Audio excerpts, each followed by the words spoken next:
నమస్తే, నేను లక్ష్మి. సంపూర్ణ చంద్రగ్రహణం ప్రారంభమైంది. ఇది సాయంత్రం 6:48 వరకు కొనసాగుతుంది. ఉదయం నుంచి తెలుగు రాష్ట్రాల్లో ఆలయాల్ని మూసివేశారు. అయితే గ్రహణ ప్రభావం ఏ రాశుల వారిపై ఉంటుంది? గర్భిణీలు ఎలాంటి జాగ్రత్తలు తీసుకోవాలి? గ్రహణ సమయంలో ఆలయాల్ని ఎందుకు మూసివేస్తారు? గ్రహణం గురించి వేద పండితులు ఏమంటున్నారు? జన విజ్ఞాన వేదిక ఏం చెప్తోంది? గ్రహణ గడియలు స్పెషల్ డిబేట్లో ఇప్పుడు చూద్దాం. మనతో పాటు స్టూడియోలో ఉన్నారు వీరాపురం సుబ్రహ్మణ్య స్వామి గారు, దైవజ్ఞ బ్రహ్మశ్రీ వాస్తు జ్యోతిష వేద పండితులు. వారితో మాట్లాడదాం. అలాగే మనతో కాసేపట్లోనే జన విజ్ఞాన వేదిక నుండి రమేష్ గారు కూడా జాయిన్ అవుతారు. సో ముందుగా మీతో మాట్లాడదాం. సో బ్లడ్ మూన్ అంటున్నాము ఈ గ్రహణాన్ని, సంపూర్ణ చంద్రగ్రహణం. ఈ సంపూర్ణ చంద్రగ్రహణం అంటే ఏంటి? దీని యొక్క ప్రాముఖ్యత ఏంటి? ఈ రోజు తీసుకోవాల్సిన జాగ్రత్తలు ఏంటి సార్? మనకు ఈ చంద్రగ్రహణం ఇది ప్రపంచవ్యాప్తంగా కేతుగ్రస్త చంద్రగ్రహణం. ఇది వచ్చేసి ఇది మామూలుగా ఇప్పుడే కాదు, ఈ చంద్రగ్రహణం వచ్చినప్పుడల్లా కూడా ప్రపంచవ్యాప్తంగా యుద్ధాలు జరుగుతూనే ఉన్నాయి. ప్రపంచవ్యాప్తంగా యుద్ధాలు జరుగుతూనే ఉన్నాయి. అయితే ఏమిటి ఈ యొక్క చంద్రగ్రహణం అంటే? అపసవ్య అంటే యాంటీ క్లాక్ అంటారు, చీకటి కోణం అంటే రాత్రి వేళ. అపసవ్యం అంటే చీకటి. అయితే కేతుగ్రస్త చంద్రగ్రహణం అనేది, కేతు వచ్చేసి ధూమ్రం, దాన్ని మనము మంత్రంలో కూడా చెప్తూ ఉంటాం. ఓం ధూమ్రవర్ణాయ విద్మహే వికృతనానాయ ధీమహి తన్నో కేతు ప్రచోదయాత్. అంటే ప్రపంచమంతా దుమ్ము ధూళితో కూడా కప్పబడే అవకాశాలు ఉన్నాయన్నమాట. అయితే చంద్రుడు మనస్సుకి కారకుడు, మన మనస్సుకి సైకాలజికల్గా మనసుకి కారకుడు. అలాగే ఈయనేమో కేతు వచ్చేసి బుద్ధి కారకుడు, అలాగే మృత్యుదేవత కూడా. ఎవరు? కేతు.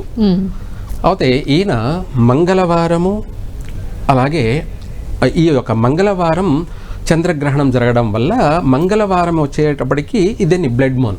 ఏమిటి? Blood moon. మంగళవారం వచ్చింది కాబట్టి బ్లడ్ మూన్. అంటే దానికి ఇంకేదైనా ప్రత్యేకత? లేదు. మంగళవారం ఎప్పుడు వచ్చినా కూడా దాని బ్లడ్ మూనే. ఏది గ్రహణం మంగళవారం ఎప్పుడు జరుగుతున్నా కూడా అది ఇప్పుడు మనం చెప్పుకోబోయేటువంటిది. ఇప్పుడే కాదు, 2004లో కూడా విన్నాము. అవును, అప్పుడు కూడా బ్లడ్ మూన్ మంగళవారం రోజే. అలాగే అప్పుడు వచ్చేసి స్వాతి నక్షత్రం తులారాశిలో చంద్రగ్రస్త కేతుగ్రస్త చంద్రగ్రహణం జరిగినప్పుడు కూడా భూకంపాలు, అలాగే ప్రపంచవ్యాప్తంగా సునామీ. దానికి ముందు కూడా చెప్పాలంటే ఇలా చెప్పుకుంటుంటే చాలా ఉన్నాయి. సద్దాం హుసేన్ అని చెప్పేసి మనకు వార్ జరిగింది. అప్పుడు కూడా తనకు కూడా నష్టమే జరిగింది. అప్పుడు కూడా ఇటువంటి చంద్రగ్రహణమే. మళ్ళీ తర్వాత కూడా మనకు చెప్పుకోవాలి అంటే 16వ తారీఖు 7వ నెల 2019లో కూడా రావడం, దానివల్లనే కరోనా ప్రపంచవ్యాప్తంగా అలజడి.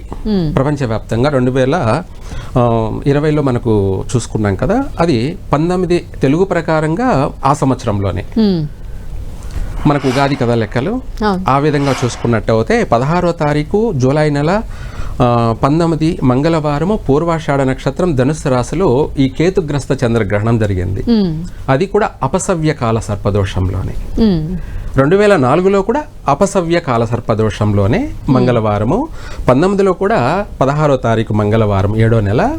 మళ్ళీ ఇప్పుడు వచ్చేటప్పటికి 8వ తారీఖు, అలాగే మనకు 8వ తారీఖు 11వ నెల 2022 మంగళవారమే కేతుగ్రస్త చంద్రగ్రహణమే.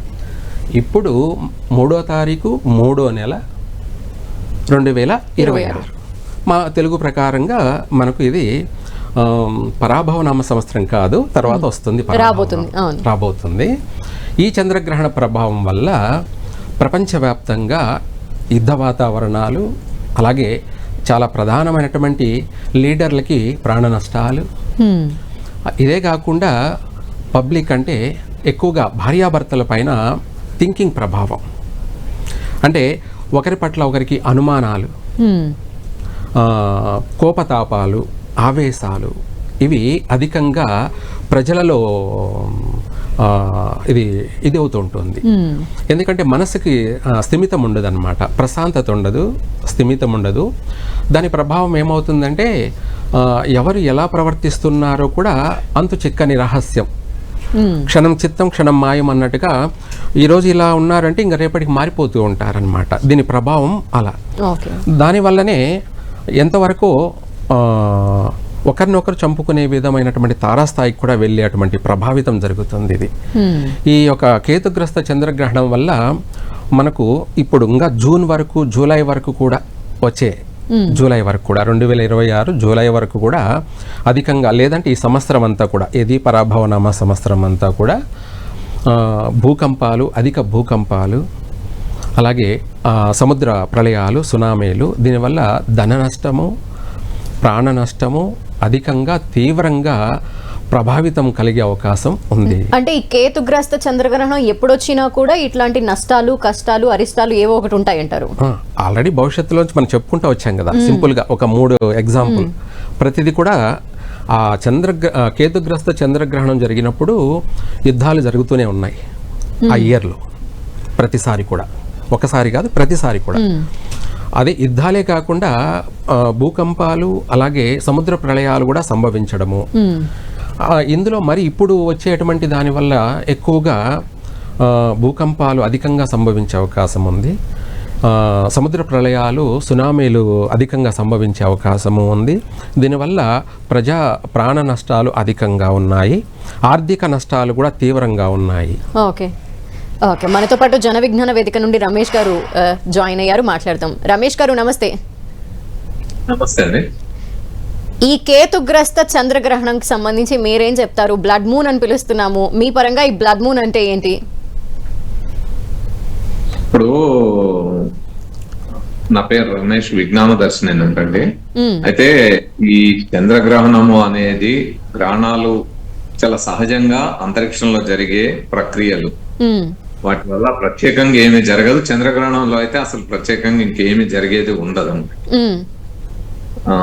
కాబట్టి ప్రతి దగ్గర, ప్రతి దేశంలో కూడా గ్రహణాలు జరిగినప్పుడు అక్కడ వాతావరణ అదే అంతరిక్షంలో ఏ మార్పులు జరుగుతాయి ఏంటిది లేదు, అంతరిక్షాన్ని అర్థం చేసుకోవడానికి, ఖగోళంలో జరిగే అనేక అంశాలను అర్థం చేసుకోవడానికి మనకు సైంటిఫిక్ గా చాలా అంశాలు తెలుసుకునే అవకాశం ఉంటుంది. అందుకే సైంటిస్టులు, సైన్స్ జిజ్ఞాస పరులే కాదు, ఈవెన్ ప్రభుత్వ సంస్థలు విద్యార్థుల్ని కూడా బయటకు వచ్చి టెలిస్కోప్స్ లేదా ఇతర పరికరాలతో పరిశోధనలు చేయమని ప్రోత్సహిస్తాం. కాబట్టి ఆ ప్రోత్సాహం ప్రకారం చాలా మంది ఆ విధమైన పరిశోధనలు చేసి కొత్త కొత్త అంశాలని కనిపెడతారు. ఇక్కడ విషయం ఏంటంటే, కేతుగ్రస్త కాలం అనేదే అర్ధరహితమైనది. ఎందుకంటే రాహుకేతు అనే గ్రహాలు ఈ యూనివర్స్ లో, ఈ విశ్వంలో ఎక్కడ లేవు. ముఖ్యంగా మన సౌర కుటుంబంలో అస్సలు లేవు. సౌర కుటుంబంలో ఉన్న 8 గ్రహాలు, ప్లూటో, మెకమెకే సిరీస్, ఇట్లాంటి డార్క్ ప్లానెట్స్ ఇవి ఉన్నాయి. కానీ మీకు ఈ రాహు కేతు గ్రహాలు అనేవి ఎక్కడ ఉండవు అవి. సో రాహుగ్రస్త కేతుగ్రస్త అనేది అర్ధరహితమైన. మనము తెలుసుకోవాల్సిన అంశం ఏంటంటే, వైజ్ఞానికంగా ఈ గ్రహణాల వల్ల చాలా కొత్త అంశాలు మనకి తెలుసుకోవడానికి, వాటిని పరిశోధించి సాధించడానికి ఉపయోగపడుతుంది. ఉదాహరణకి మనకి 1880 ఆ ప్రాంతంలో గుంటూరులో సంభవించిన ఒక సూర్యగ్రహణంలో అప్పుడు సైంటిస్టులు అందరూ విదేశాల్లో ఎక్కడెక్కడో ఎన్నో దేశాల నుంచి ఆ గుంటూరుకు వచ్చారు. మన సైంటిస్టులు, ఇతర దేశాల సైంటిస్టులు వచ్చి అక్కడ పరిశీలించి ఫస్ట్ టైం స్పెక్ట్రమ్ లో సూర్యుని మీద ఒక కొత్త అంశాన్ని కనుగొని హీలియం అనే మూలకాన్ని, ఎలిమెంట్ ని అక్కడే కనుగొన్నారు. పిరియాడిక్ టేబుల్ లో 2 ఉంటది, హైడ్రోజన్ తర్వాత హీలియం, సెకండ్ నెంబర్ తో. సో హీలియం ని గుంటూరులో డిస్కవరీ చేశారు at the time of solar eclipse, సంపూర్ణ సూర్యగ్రహణ సందర్భంగా. అట్లాగే ఐన్స్టీన్ చెప్పిన కాంతి అంటే యూనివర్స్ వక్రంగా ఉంటుంది కాబట్టి కాంతి కూడా కొంత వక్రంగా పయనించే అవకాశం ఉంది. ఇలాంటి అంశాలని, థియరీ ఆఫ్ రిలేటివిటీకి సంబంధించిన కొన్ని అంశాలని సూర్యగ్రహణ సమయంలోనే దానికి సంబంధించిన ఆధారాలని తెలుసుకుని నిర్ధారించగలిగారు. ఆ సిద్ధాంతం అంటే అప్పటిదాకా హైపోథెటికల్ గా ఉంటది. ఎప్పుడైతే ఆధారపేతంగా నిరూపితమవుతుందో అప్పుడు అది సైన్స్ సూత్రంగా మొత్తం నిరూపితమైన సత్యంగా ఉంటది. కాబట్టి ఆ రకంగా ఈ అనేక అంశాలని నిర్ధారించుకోవడానికి, మనం కొత్త అంశాలని తెలుసుకోవడానికి గ్రహణాలు తోడ్పడతాయి తప్ప వీటి వల్ల ఏ గ్రహణం వల్ల అయినా ప్రత్యేకంగా ఏమి జరగదు. రకరకాల మతాల్లో రకరకాల నమ్మకాలు ఆ గ్రహణాల పట్ల గానీ ఇతర అంశాల పట్ల గానీ ఉండొచ్చు. అవి వాళ్ళ నమ్మకాలు తప్ప వాటి వల్ల భౌతికంగా గానీ మానసికంగా గానీ సామాజికంగా గానీ ఏమీ జరగదు. అంటే గతంలో ఏర్పడ్డ ఈ చంద్రగ్రహణం ఏదైతే కేతుగ్రస్త చంద్రగ్రహణం అంటున్నావో వాటికి సంబంధించి అప్పుడు ఏం జరిగింది అని కొన్ని రిఫరెన్సెస్ కూడా మనకి సుబ్రహ్మణ్య స్వామి గారు ఇస్తున్నారు. సో వాటిపైన మీ అభిప్రాయం ఏంటంటే అండి, విషయము భూమి మీద అనేక దేశాలు ఉంటాయి. అనేక దేశాల్లో నిరంతరం అనేక ఘటనలు జరుగుతూ ఉంటాయి. ఇప్పుడు మీరు భూకంపాలు ప్రతి సంవత్సరం కొన్ని వందల భూకంపాలు జరుగుతూ ఉంటాయి, సంభవిస్తూ ఉంటాయి. అందులో కొన్ని పెద్దవి ఉంటాయి, చిన్నవి ఉంటాయి, రకరకాలుగా. సో వీటి మీద జియోఫిజికల్ రీసెర్చ్ ఇన్స్టిట్యూట్ లో చేసే వాళ్ళందరూ ఇవి ఎట్లా వస్తాయి, ఎక్కడ వస్తాయి అని జాగ్రత్తలు తీసుకునే ప్రయత్నం చేస్తారు. ప్రపంచంలో అత్యధిక భూకంపాలు వచ్చే దేశం జపాన్. జపాన్ దేశం భూకంపాలను తట్టుకొని నిరంతరం రోజు కూడా ఏదో ఒక దగ్గర భూకంపాలు ఉంటాయి. వాళ్ళు ఏం చేస్తున్నారు, టెక్నాలజీ పరంగా అడ్వాన్స్ అవుతూ భూకంపాలు వచ్చినా కూడా తట్టుకొని నిలబడగలిగిన ఇండ్లు గానీ పెద్ద పెద్ద భవనాలు గానీ కట్టుకొని అడ్వాన్స్ అవుతా ఉన్నాం. మనమేమో వీటి చుట్టూ తిరుగుతా ఉన్నాం. కాబట్టి ఎక్కడైతే ఏ దేశంలో అయితే ఇలాంటి నమ్మకాలు ఉండి మనిషి యొక్క మేధస్సు ఎదగకుండా ఆగిపోతుందో ఇంకా అక్కడే ఉండిపోతారు. ఇప్పుడు మనం అనేక మతపరమైన దేశాల్లో అవి చూడవచ్చు. అట్లా కాకుండా మనము ఎప్పుడైతే వీటిని దాటి మన మేధస్సు వికసిస్తుందో అప్పుడు మనము సైన్స్ పరంగా గానీ టెక్నాలజీ పరంగా గానీ ఇతర అంశాల్లో గానీ ముందుకెళ్ళగలుగుతాం. ఇప్పుడు ఆర్టిఫిషియల్ ఇంటెలిజెన్స్ యుగంలో మనిషి మెదడు రూపొందించుకున్న ఈ టెక్నాలజీ ఆర్టిఫిషియల్ ఇంటెలిజెన్స్ తో ఛాలెంజ్ చేసే స్థాయికి మన మేధస్సు ఎదగాలి. సో మేధస్సు ఎదగాలి అంటే మనం వైజ్ఞానిక దృక్పథం, సైంటిఫిక్ టెంపర్, మన భారత రాజ్యాంగంలో ఆర్టికల్ 51AH చాలా స్పష్టంగా చెప్తుంది, to develop scientific temper, spirit of enquiry, humanism and reform. So ఆ సైంటిఫిక్ టెంపర్, ఆ వైజ్ఞానిక దృక్పథాన్ని పెంపొందించడం మన బాధ్యత. అంతేగాని ఏదో చెప్పారు ఆ ఉదాహరణలు ఈ ఉదాహరణలు వచ్చాయని మనము అక్కడొకటి ఇక్కడొకటి పట్టుకొని చెప్పడానికి ఉండదు. ఇక రెండోది జ్యోతిష్యం గురించి గనక మాట్లాడుకుంటే నేను చెప్పాల్సింది ఏమి లేదు. ఎప్పుడో వివేకానంద గారు 100 ఏళ్ల క్రితమే చెప్పారు. ఆయన రామకృష్ణ మఠం ప్రచురణల పుస్తకాల్లో ఉంటది, జ్యోతిష్యం అనేది మూఢనమ్మకం అని. ఈ దేశం యొక్క ఖగోళ విజ్ఞానాన్ని తీసుకెళ్లి గ్రీకులు మనకి ఆ మూఢత్వాన్ని అంటగట్టారని ఇలాంటివన్నీ ఆయన చెప్తూ ఉంటాడు. మీకు ఎప్పుడైనా ఒక జ్యోతిష్యుని సంప్రదించాలనిపించింది అంటే ముందెళ్ళి ఒక వైద్యుని సంప్రదించండి అని కూడా అంటాడు ఆయన. చాలా స్పష్టంగా, చాలా కఠినంగా మాట్లాడతాడు. కాబట్టి నేను చెప్పదా, మనము వైజ్ఞానికంగా ఇప్పుడు ఏం జరుగుతుంది, చంద్రగ్రహణం టైంలో ఏం జరుగుతుంది, నిజంగానే బ్లడ్ మూన్ అంటే అక్కడ ఏమైనా బ్లడ్ పడుతుందా, లేకపోతే ఏం జరుగుతుంది, ఇలాంటి అంశాలని మనం పరిశీలించి రెగ్యులర్ గా వచ్చే గ్రహణమే ఇది, ప్రత్యేకంగా ఏమీ కాదు. కాబట్టి రెగ్యులర్ గా వచ్చే గ్రహణం సమయంలో ఎందుకు వస్తుంది, ఏమిటి అనేది తెలుసుకుని పరంగా ముందుకు వెళ్ళాలంటారు. ముందుకెళ్ళాలి. ఎందుకంటే అండి మనకి 1600 ఏళ్ల క్రితమే ఆర్యభట్ట ఈ అంశాలని కనిపెట్టి తను పరిశోధించి చెప్పాడు, సైంటిఫిక్ గా వివరించాడు. భారతీయ సైంటిస్ట్ ఏమన్నాడు, గ్రహణాలకి కారణము భూమి నీడ చంద్రుడి మీద పడడం, చంద్రుడి నీడ భూమి మీద పడడం వల్ల ఈ గ్రహణాలు వస్తాయి అని చెప్పాడు. ఎక్కడ కూడా రాహుకేతువులు అనే ప్రస్తావన తన ఆర్యభట్యంలో గాని ఎక్కడ గాని లేదు. సో అంత స్పష్టంగా 1600 ఏళ్ల క్రితమే తను పరిశోధించి ఈ యొక్క సైన్స్ అంశాన్ని కనుగొని ఇప్పుడు మీరు చంద్రగ్రహణం అంటున్నారు. చంద్రగ్రహణం ఎందుకు వస్తుంది, భూమి నీడ చంద్రుడి మీద పడితే చంద్రగ్రహణం వస్తుంది. ఇట్ జస్ట్ షాడోస్ ప్లే, అది కదా మనకు ఆర్యభట్ట చెప్పింది. సో మన భారతీయ వారసత్వమైన సైంటిస్టులు చెప్పిన అంశాలను కూడా మనం గమనించాలి. 1600 ఏళ్ల క్రితం ఆయన చెప్తే 1600 ఏళ్ల తర్వాత కూడా మనం రాహుగ్రస్త కేతుగ్రస్త అనుకుంటూ దీని గురించి మాట్లాడదాం అయితే సుబ్రహ్మణ్య స్వామి గారితో. రాహుగ్రస్త కేతు అంటే అసలు సౌర మండలంలో సౌర కుటుంబంలోనే లేని వాటిని మనం ప్రస్తావిస్తున్నాము వీటి సంబంధంగా అని చెప్తున్నారు. గ్రహణాలు వచ్చినప్పుడు ఎందుకంటారు? ఎలా చెప్పగలరు ఎవరైనా సరే? ఇప్పుడు తనైన సృష్టి అనేది ఒకటి ఉంది. మనిషి పుట్టి తను ఎదుగుదలలో తను నేర్చుకుని తను కనిపెట్టింది తను చెప్పగలుగుతాడు. ఎవరైనా అంతే, నువ్వైనా అంతే, నేనైనా అంతే.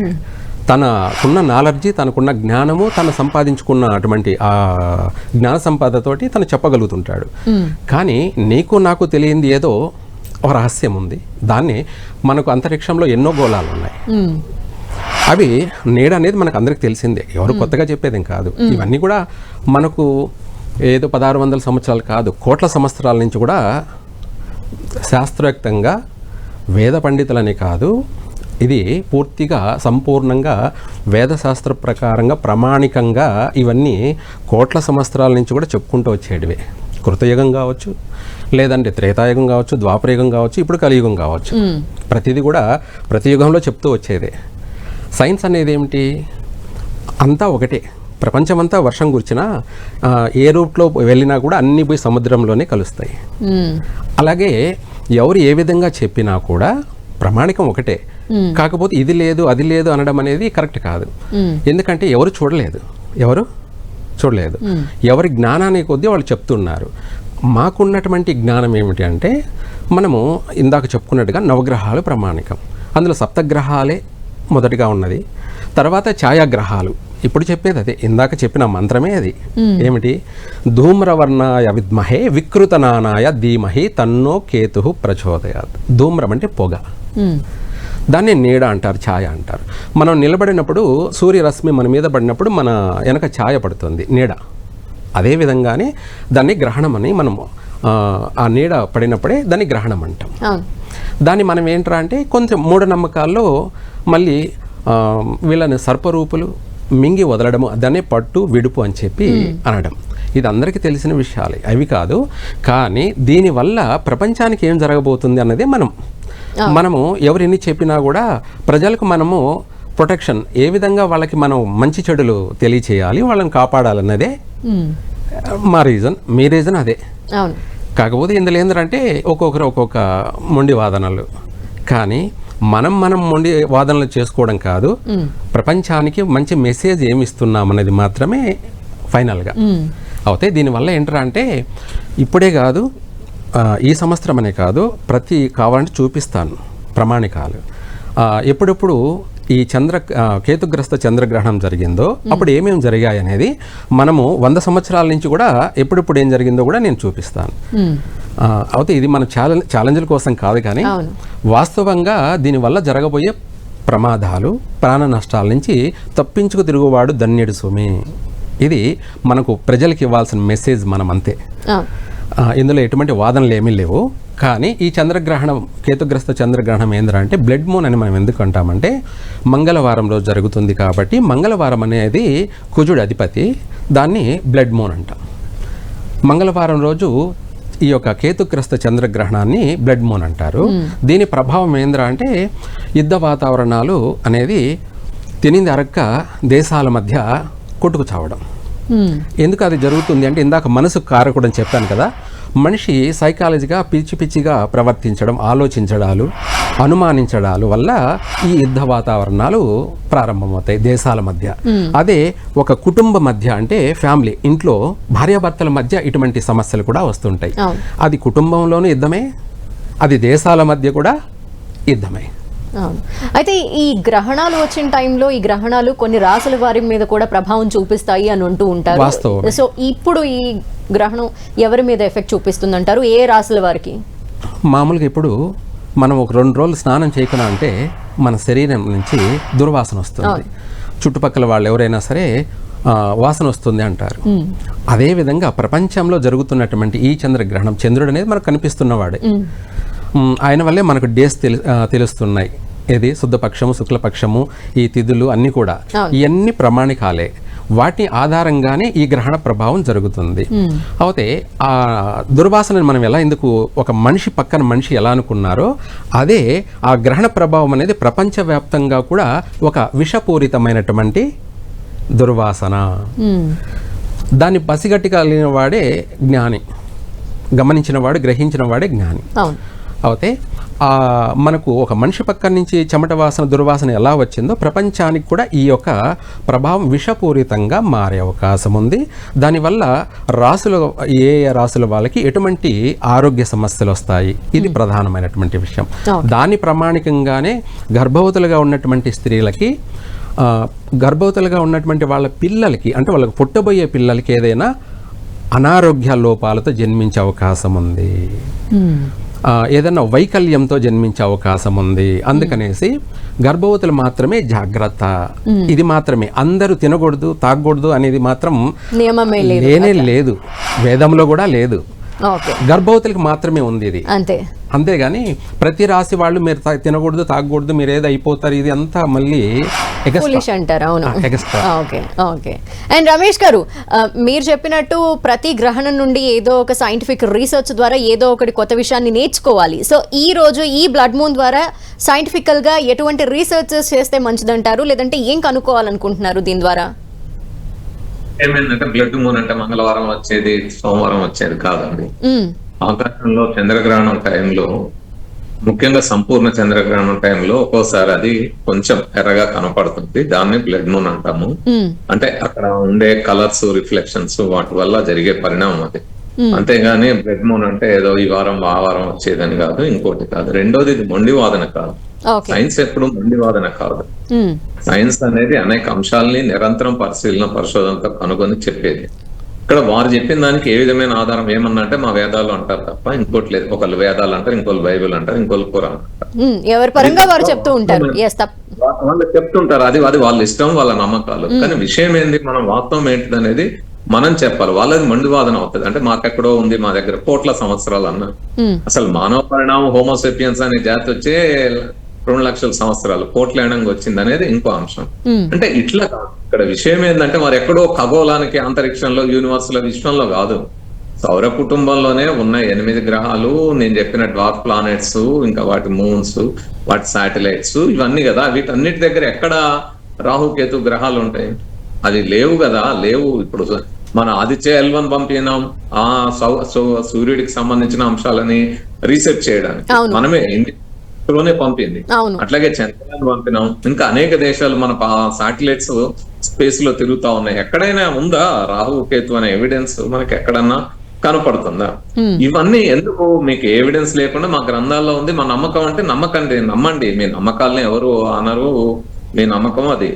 ఎవరి నమ్మకాలు వాళ్ళవి. సో అది పక్కన పెడితే మనం ఈ రోజు సైంటిఫికల్ గా ఏం రీసెర్చ్ చేస్తే ఏం తెలుస్తుంది అంటారు? అంటే ఇప్పుడు ఈ గ్రహణాలు జరిగినప్పుడు అనేక అంశాలు, కొత్త అంశాలు తెలుసుకునే అవకాశం ఉంటది. ముఖ్యంగా చంద్రగ్రహణానికి వచ్చేసరికి ఏంటంటే, చంద్రగ్రహణము అనేది మనము అంటే నేకెడ్ అయితే కూడా చూడగలిగింది. సూర్యగ్రహణం అంటే సూర్యగ్రహణమే కాదు, సూర్యుడిని ఎప్పుడు నేరుగా చూడలేము.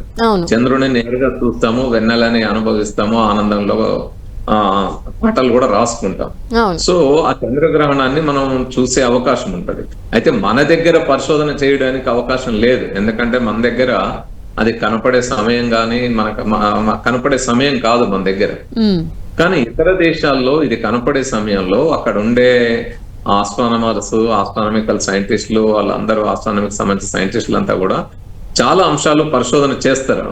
అంటే ఆ మూన్ పాత్ ఎలా ఉంది, ఆ సమయంలో జరుగుతున్న పరిణామాలు ఏంటిది, లేకపోతే ఇంకా ఖగోళంలో మనకి తెలియని అంశాలు ఇంకేమన్నా తెలిసే అవకాశం ఉందా, లేదా మూన్ గురించి కూడా నిరంతరం మూన్ మీద రీసెర్చ్ జరుగుతా ఉంది కదా.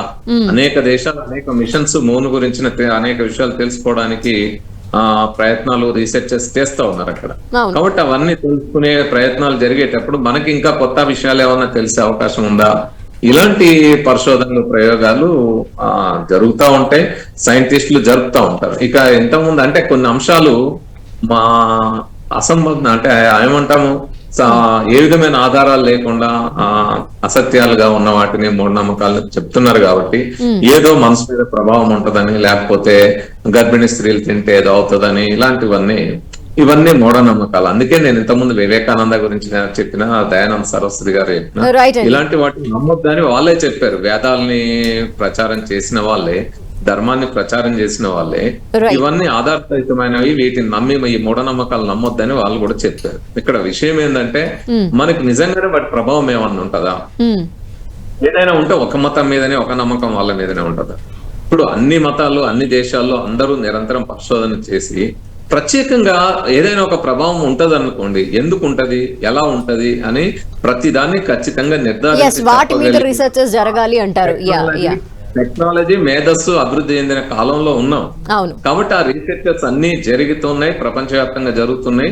తద్వారా అంటే ఇట్లాంటి ముచ్చట్లు చెప్పుకుంటే ఇక్కడ కూర్చోవడం కాకుండా, మనము చంద్రమండలం మీదకి మనిషిని పంపడమే కాకుండా అంగారక గ్రహం మీదకి ఎట్లా పంపుదాము, మనిషిని ఎలా పంపించి రీసెర్చ్ చేద్దామనే స్థాయిలోనేమో మానవ మేధస్సు ఎదుగుతా ఉంటే, మన మెదళ్లను బంధించి మనం బయటికి రాకుండా మీరు ఇంట్లోనే ఉండండి, కదలొద్దు, లేకపోతే ఇది వాళ్ళకి ప్రమాదం ఉంటది, వీళ్ళకి ఇది ఉంటది, ఇది ఈ గ్రస్త కాలం, అది ఆ గ్రస్త కాలం అని మొత్తం చెప్పిన ఏ నమ్మకం చెప్పినా ఇది మేధస్సుల్ని బంధించడమే. అంటే మనం కొత్త అంశాలు తెలుసుకోకుండా శోధించకుండా ఎందులో అయినా కొత్త విషయాలు నేర్చుకోవాలి, సైంటిఫిక్ రీసెర్చెస్ జరగాలి, డెవలప్మెంట్స్ అనేవి రావాలి ఖచ్చితంగా. విజ్ఞానం అండి, మానవ మేధస్సు అంటేనే ఆదిమ మానవుల నుంచి ఈ రోజు మనము ఇక్కడ దాకా వచ్చాము అంటే నిత్య నూతన వికసిత విజ్ఞానం. అవును, ఒకవైపు సమాజం ఈ రోజు మనం చూస్తున్నాం. ఈ బ్లడ్ మూన్ ద్వారా కూడా కొత్త విషయాలు ఏవో ఒకటి ఫైండ్ అవుట్ చేయాలని నేను కూడా కోరుకుంటున్నాను, చాలా మంది కోరుకుంటున్నారు. అండ్ మీరు చెప్పినట్టు కూడా కొన్ని జాగ్రత్తలు ఎలా అయితే ఫాలో అవ్వాలని మనం ముందు నుండి ఫాలో వస్తున్నామో అవి ఖచ్చితంగా ఫాలో చేస్తూనే కొత్త విషయాలను కనుక్కుంటూ రీసెర్చెస్ పరంగా కూడా ముందుకు వెళ్ళాలని కోరుకుంటూ ఇది థ్యాంక్ యూ సో మచ్ అండి మీకు. అలాగే రమేష్ గారు, thank you so much for participating. ఇది వాళ్ళ గ్రహణ గడియలు స్పెషల్ డిబేట్. చూస్తూనే ఉండండి 10 TV.